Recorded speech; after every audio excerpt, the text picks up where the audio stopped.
Hello मित्रों, मैं आ चुका हूँ आप सभी के लिए लेके आपका the age of industrialisation class 10th का हिस्ट्री का चैप्टर। इस चैप्टर से हम समझेंगे इंडस्ट्रियलाइजेशन की उम्र, जिससे कि मतलब है कि कैसे हमारे पूरे ग्लोबल वर्ल्ड में इंडस्ट्रीज उत्पन्न हुई, उनमें कैसे कैसे काम होता रहा, कैसे कैसे इंडस्ट्रीज बनी, उससे पहले की जानकारी और उससे बाद की जानकारी। Before the industrial revolution, proto-industrialization was a phase when there was large-scale industrial production for an international market which was not based on factories. Industrial revolution से पहले प्रोटो इंडस्ट्रियलाइजेशन था, जिसमें जो फेज था लार्ज स्केल इंडस्ट्रियल प्रोडक्शन का, जिसमें international market base नहीं थी फैक्ट्रीज पे। इसका ये सीन था जो प्रोटो इंडस्ट्रियलाइजेशन का, जो लोग थे, जो वहाँ के ट्रेडर्स थे, वो अर्बन ट्रेडर्स थे, वो गांवों में जाके जो मजदूर होते हैं, मजदूर लोग होते हैं, उनसे वो काम कराते थे। और गांवों में इंडस्ट्रीज, छोटी छोटी इंडस्ट्रीज, फैक्ट्रीज बनती थी, जो कि गुड्स का काम, जो गुड्स बनते थे, जो कि इंटरनेशनली बेचे जाते थे। ब्रिटेन और यूरोप में इस तरीके की चीजें होती थी। The coming up of the factory. By the 1730s, the earliest factories in England came up. उसके बाद जो पहली फैक्ट्री आती है 1730 में, वो इंग्लैंड में आती है। The first symbol of the new era was cotton. जो पहला सिंबल था नए एरा का, वो था cotton. A series of invention in the 18th century increased the efficacy of each step the production process. 18वीं शताब्दी में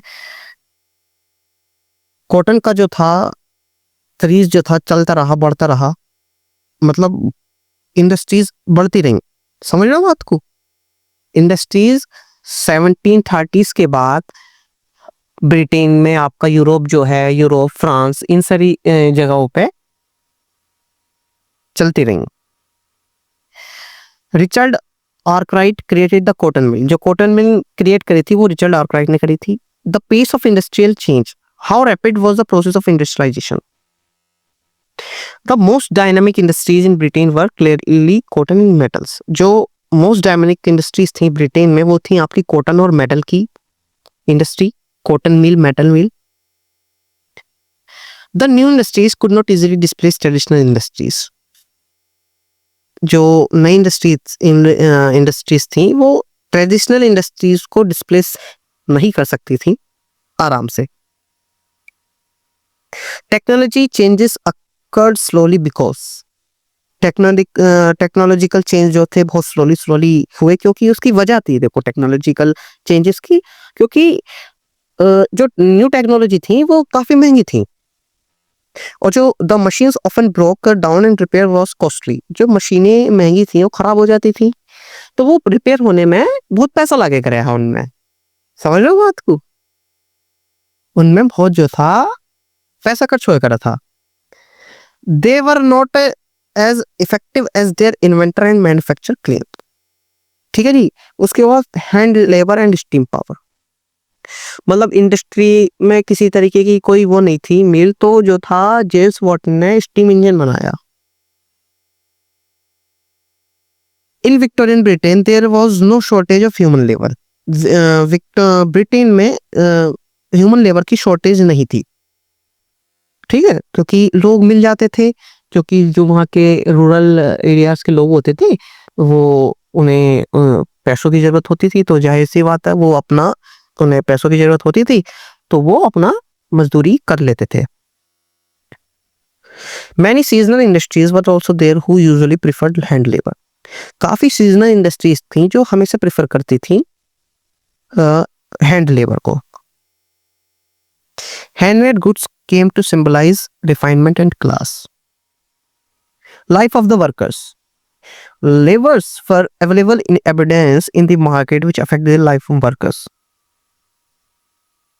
After the busy seasons, was over, workers became jobless. मतलब सीजन खत्म होने के बाद जो आपके वर्कर्स थे वो जॉबलेस हो जाते थे, फिर वो सीजनली जॉब ढूंढते थे। मानिए एक जैसे कोई भी मील है किसी भी तरीके की, जैसे मैं एग्जांपल दे देता हूँ, जो मेरे गांव देहात के बच्चे हैं मैं उनसे बताना चाहता हूँ। जैसे मानिए गन्ने की जो मील होती है, वो एक सीजन होता है उसका चलने का, जो कि वो जाड़ों में चलती है। जाड़ों का मतलब सर्दियों में।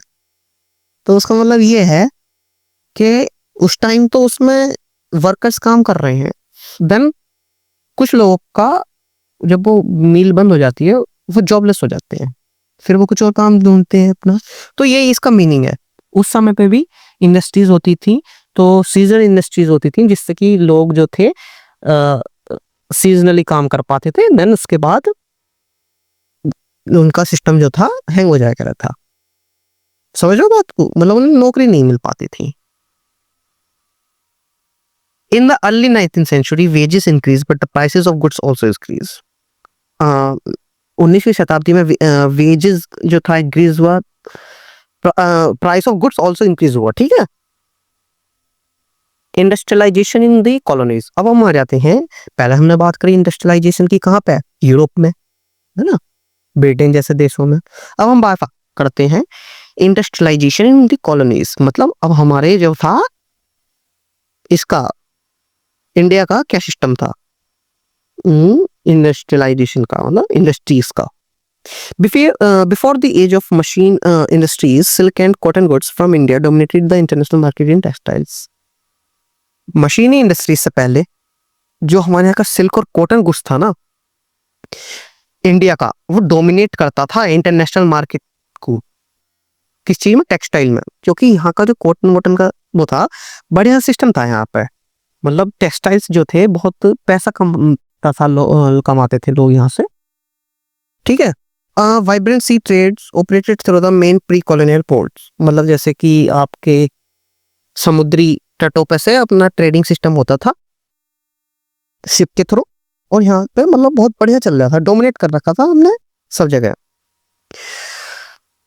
After the east India company establish political power, जब ईस्ट इंडिया कंपनी आई, स्टैब्लिश हो गई है ना, पॉलिटिकली हमारे यहाँ स्टैब्लिश हो गई वो, they tried to eliminate the existing traders and brokers and establish a more direct control over the weavers. उन्होंने बाहर के व्यापारियों को रोका, है ना, और कंट्रोल किया वेवर्स को डायरेक्टली अपने उसमें। समझ रहे हो? किसमें? अपने अंदर, मतलब अपने आप में कंट्रोल किया उन्होंने वेवर्स। ठीक है, क्या समझा? वेवर्स को जो था ईस्ट इंडिया कंपनी ने कंट्रोल किया। It appointed a paid servant called the Gomasta to supervise weavers, collect supplies and examine the quality of cloth. और उन्होंने कहा कि भाई क्लॉथ वगैरह, मतलब जो कपड़े इनकी जो है अपना इसकी क्वालिटी चेक करो। Loans were provided for purchasing raw material for production. Loans provide किए गए नए खरीदने के लिए नए रॉ मटेरियल्स को। समझ रहे हो? ठीक है। फिर उसी के बाद आपका Manchester comes to India as cotton industries development in England. ठीक है। Industrial group pressurise the government to impose import duties on cotton textiles so that Manchester goods could sell in Britain without competition. ठीक है। जो cotton industries थी वो आपकी England में develop हुई थी, तो इंडस्ट्रियल ग्रुप्स जो था प्रेशराइज्ड कर रहा था गवर्नमेंट को to import duties on cotton textiles. सही है, कॉटन टेक्सटाइल्स को इंपोर्ट करने के लिए। यही सब है। The cotton weavers in India face two problems at the same time. वो क्यों भाई, हिंदुस्तान के जो कॉटन वीवर्स थे उन्होंने काफी परेशानी उठाई उस टाइम पे। Their export market collapse as market overloaded with Manchester imports. Manchester के इंपोर्ट्स के सामने जो उनका मार्केट था ना, वो कोलैप्स हो चुका था, कोलैप्स हो रहा था, है ना, उन्हें प्रॉब्लम फेस करनी पड़ रही थी। Availability of lower cost cotton goods produce by machines. और लोअर कॉस्ट जो था कॉटन गुड्स वो मशीन के थ्रू प्रोड्यूस करे जा रहे थे। By the end of 19th century factories in India began production. 19th century के एंड में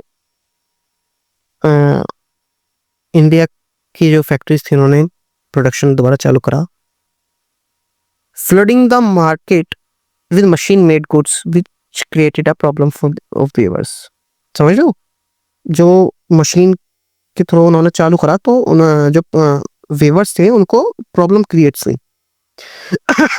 factories come up in 1854 the first cotton mill in Bombay came up. 1854 में पहली कॉटन मिल जो थी बॉम्बे में आई थी। इन 1855 फर्स्ट जूट मिल इन बंगाल केम अप। जो 1855 में थी पहली जूट मिल जो आई थी वो बंगाल में आई थी। By 1862 4 cotton mills came up. 1862 तक 4 कॉटन मिल हो गई थी। ठीक है। In the 1816 the Elgin mill was started in Kanpur. 1860 में एल्गिन मिल जो थी कानपुर में स्टार्ट हुई थी। इन 1861 the first cotton mill of Ahmedabad was set up. पहली जो अहमदाबाद की कॉटन मिल थी वो 1861 में आई थी। यही सब है, समझ देखिए। सो इस चैप्टर के माध्यम से मैं यही बताने जा रहा हूँ।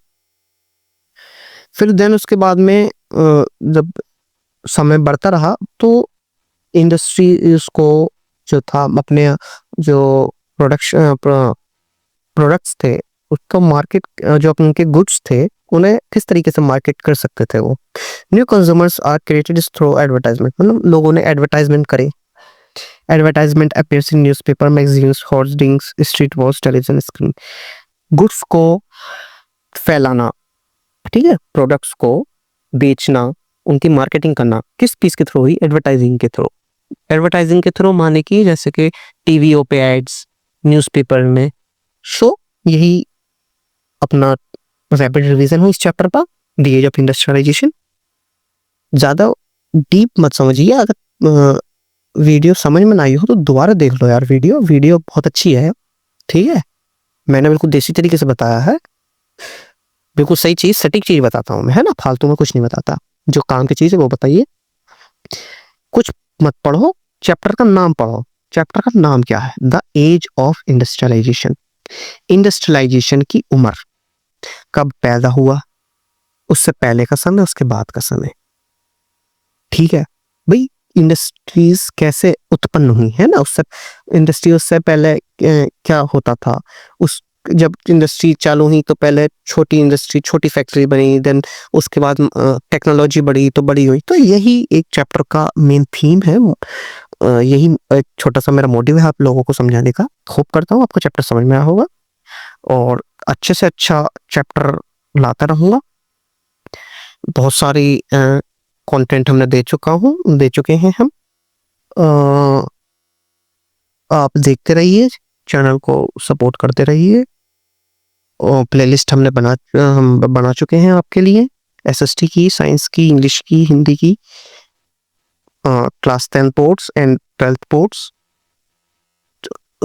लाइक कीजिए, कमेंट कीजिए, सब्सक्राइब कीजिए, वीडियो को शेयर कीजिए, कमेंट करना ना भूलिए, फीडबैक जरूर दें और चैनल को ज़्यादा से ज़्यादा सपोर्ट कीजिए। देखिए, अगर आप सपोर्ट नहीं करेंगे तो हम वीडियो नहीं ला पाएंगे। होप करता हूँ आप चैनल को सपोर्ट करें। Thank you, bye.